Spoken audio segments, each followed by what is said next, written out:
Okay, hello everyone, and welcome to Winning Teams Thursday.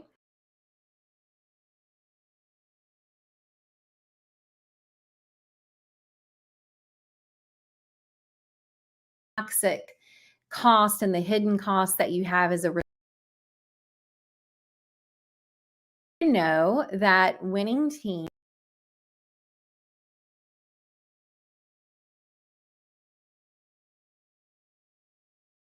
that you I have slides here in the camera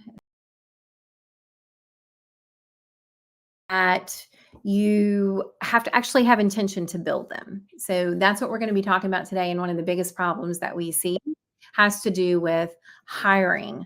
So when I look at, and when we look at this chart and we're looking at mind over law team optimization. So what we're looking at when we're talking about how to have high performing teams, for us, it's different platforms or different pillars that are very important. One is diagnosing, looking at what the problem is when a team comes to us and says, we're just not really getting to where we want to be and we're not sure what's going on. So we have all kinds of modalities that we use to diagnose and uncover what the problem areas are. One of the key problem areas has to do with hiring. Usually a team has struggled to put the right people in the right seats. Then we look at when we're hiring, are we actually hiring for growth? And so that's all about learning to design for a team to be able to have the right structure for the growth path that you're on. And then our inspire pillar is all about performance. It's management and performance of your team members. So today we're really going to talk about the hire component of this. And so when you look at our team optimization, we're always looking at what are our business strategies, our priorities for the business results that we want this year, whatever those goals are for you, revenue and otherwise. In the middle are your people. And this is the whole part about diagnosing problems, designing your team for growth, hiring the right people into the right seat and inspiring them, manage them in a way where they're performing at their best. And all of this takes intention. If you don't know who I am, I'm Lexley Overton. So great to see you guys here. When you come in, say hello. I love to interact with you, love to hear your comments, your struggles with your team, your challenges, your successes. Love to hear those in the comments so that we can talk about where you are. So we really think about ourselves as being the people coach. Our specialization is in the people. We certainly can help you with business strategies and help you setting goals. And we do that as a part of our team consulting and coaching. But at the end of the day, you come to us because you want help with having the best team and being the best leader you possibly can be. So let's look at this issue of hiring, which is one of the things that definitely keeps leaders up at night. I'd love to know what keeps you up at night. So what we typically see has to do with employees, with the team itself and managing the team, your strategies for growth, your clients and having powerful representation of your clients and the future of where you're going. So what is it for you? Put that into the comments. Let me see that. Even if you're catching on this on the replay, would love to know. And we're just going to jump into what we look at when we're helping teams to design the structure for growth and for hiring the right team members into the right seat.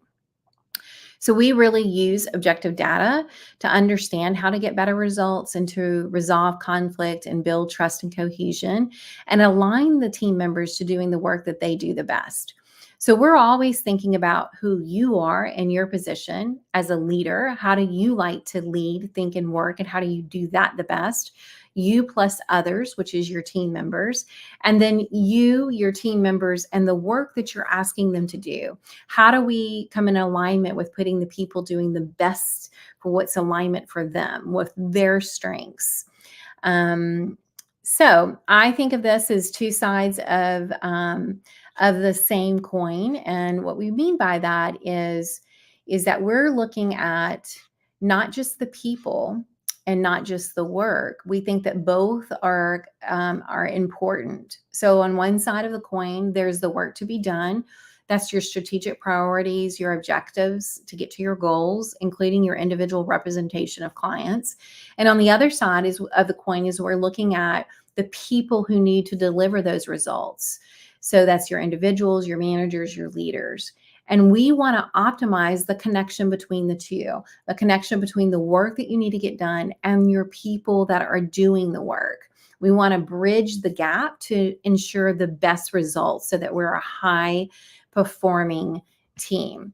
One of the things that we do to help us in hiring winning team members and putting the right people in the right jobs, stop putting the wrong people in the wrong seats, right? Because that is such a cost to us.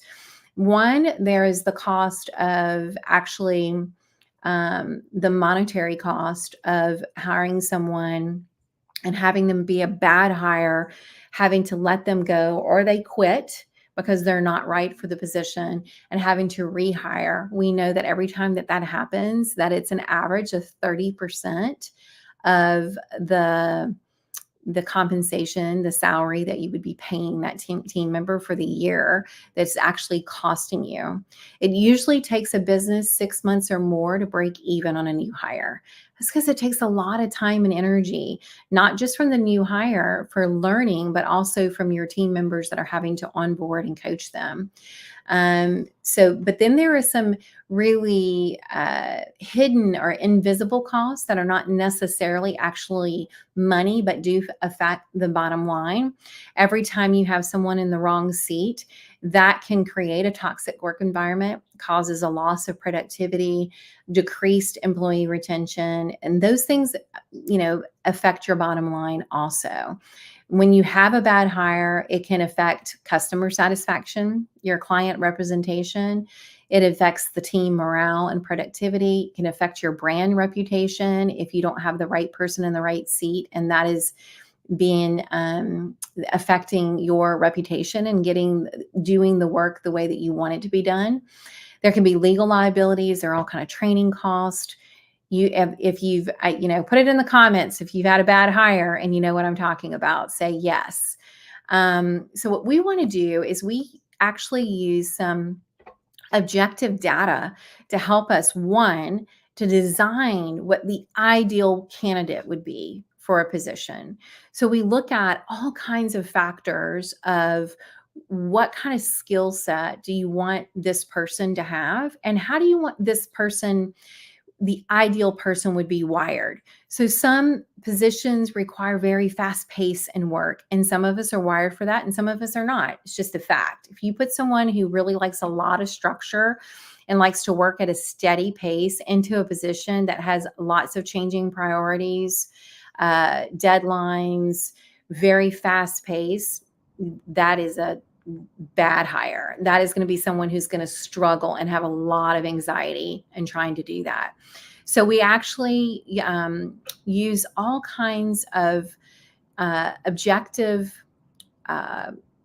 points to say what would the ideal candidate be like? What are they being asked to do? What kind of work are they asked to be doing? What kind of structures here are they asked to live in within this position?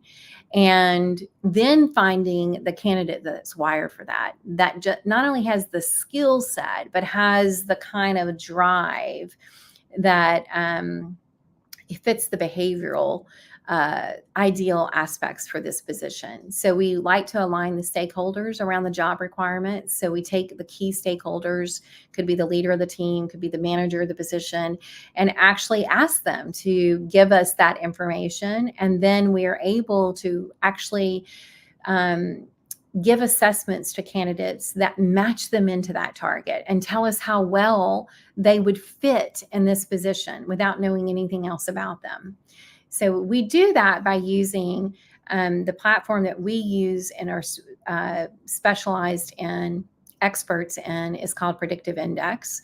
You might be using Colby or DISC. Those are all can be helpful in some ways in hiring, but Predictive Index is really, really wired for teams, meaning that we're not just looking at how an individual is wired, but we're looking at how they match into the work that they're being asked to to do, and also how do they fit in with the rest of the team, and where is the team, where is the team weak, and how do we, sometimes we have to design to hire for the weak spots in the team, for the team members, that don't specialize in certain areas that are important for our business to grow.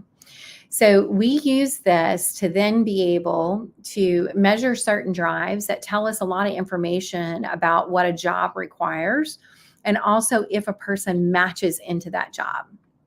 So it's very interesting. If you have not done a predictive index assessment, all you have to do is put #team into the comment, and we'll reach out and give you one. So you can have one to understand yourself as a leader. If you're a team member, it will help you understand a lot about yourself and the work that you're doing. For leaders, it's very powerful in helping us to know how we're wired to work, lead, think, and how do we match in with the people that are working for us. Is it easy to match in with how they're wired, or do we need to build some things for the blind spots that we might have and the differences that we have with our team members? We don't want team members that are all wired like us, right? I am not a detailed oriented person. I am just not detailed oriented. I'm also a very fast paced worker. So there are members on my team that I've hired because I want them to be the opposite of me, that I want them to be detailed oriented so that they pick up on where my weaknesses are, right? So that's an example of that. We don't always want people that are wired just like us. So when we do an assessment and do a job survey, it actually comes out into a visual chart like this. These shaded boxes tell us the ideal of what we would like for a candidate to match in. And that just happens to be that the A, B, C, D here is a particular candidate who took our assessment to match into this job target, and they're a perfect match, right? They match in perfectly. But what it helps us to do is to see very quickly, if we have hundreds of applicants for a job, it helps us to sort very quickly those that we may want to interview based upon not only their history, their work history, and their skill set, but just looking to see how well they match first into our target. So you can see there's some that are 10s here, a 9 is very faint, but there's like one that's a 5. If I had a lot of candidates to choose from, well, I just say it. If someone's matching at a 5 out of 10 on our target, we're probably not going to interview that person even, because we know that it's not a good job fit. It's one of these things that someone's really going to struggle.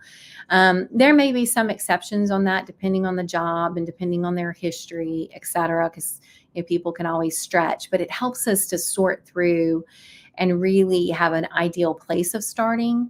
So we have a whole bunch of 10s. We don't need to start with a 5, right? So this is very helpful in ranking candidates on objective data onto how they see themselves, how they prefer to work, and does that come into the target for the ideal candidate for your position. And, we do a lot of hiring for teams, so this helps us to not be subjective in doing that. Science-backed data against, thousands of data points to pull in this target for the ideal person. But I want you to think about when you've interviewed someone and they've been amazing in the interview, like they talk, gosh, you just connect with them. Well, we often connect with people who are similarly wired as us. And some people are incredible communicators. And so they're always going to be good in an interview situation. That does not mean that they're going to be good for the job. So what happens a lot is that we hear from people, well, I just thought they were so amazing. They interviewed so well. But that's because they are just a people person. They have a high extroversion drive that we measure for. And just because they're good in communicating doesn't mean that they're good for your position. Just because you connect with someone because they're wired similarly as you does not mean that they're good for the position that you're hiring in. So it takes out all of that subjective guesswork, and really it helps us to use objective data to match people in. So you can see in this example here, in these boxes, this is the ideal target. This candidate for the C drive does not match in to where we want this person to be. And that could be a really big problem. It could be a very big misalignment depending on the position. So we actually help you to create interview questions that are in a line that help you to ask about the misalignment. So for this with a low C, when we really need a high C, um, some of the misalignments here with this is what we call the patience drive. A low C person is someone who likes to do a lot of variety and is someone who likes to work at a fast pace. This position being a high C is what we know here by looking at this. This position actually requires for someone to work at a slower, steady pace within a structure and probably a lot of repetitive tasks as opposed to variety. So what that means is just looking at this. It's not that they can't do the job. This wouldn't prevent them necessarily if they have the right skill set. But what's going to happen is someone who is wired like this person is with this low C drive, this low, what we call patience drive, is going to be really bored in this job and probably restless, not very fulfilled. And, that equals turnover. So we just want to avoid that. But we could ask some questions around that and see if there is a way to build structure around that misalignment, a way to bridge that gap where they're not aligned in, that would help them to be really good in the job. So it's something to know when actually having to manage them. So what we're always looking at is we want to empower leaders with job alignment, meaning that we align the stakeholders around the critical objectives for the job target. Then we really look at and have a way of visualizing even who ranks in as a good job fit. We use this data to avoid gut decisions that also can have us, our own unconscious bias about people, to help us to ensure that we get a good job fit. And then, we always provide consulting around the support that you need as a leader in onboarding someone and the challenges you might have and how they're misaligned. And so that we can really make sure that you have a good fit and that you're avoiding all of that toxicity that can happen, and all those costs that can happen when you have a bad hire. So what we're going to do is I'm going to put a link into the comments. That is your opportunity to take this assessment just to learn more about yourself as a leader, or and how you are wired to work and think and process. And we'll give you all kinds of information on that. And if you'd like to know more about how we help in hiring with teams, all you have to do is put #team into the comments and we will reach out to you. All right. Happy Thursday, everyone. And here's to your winning team. I hope it's a great one.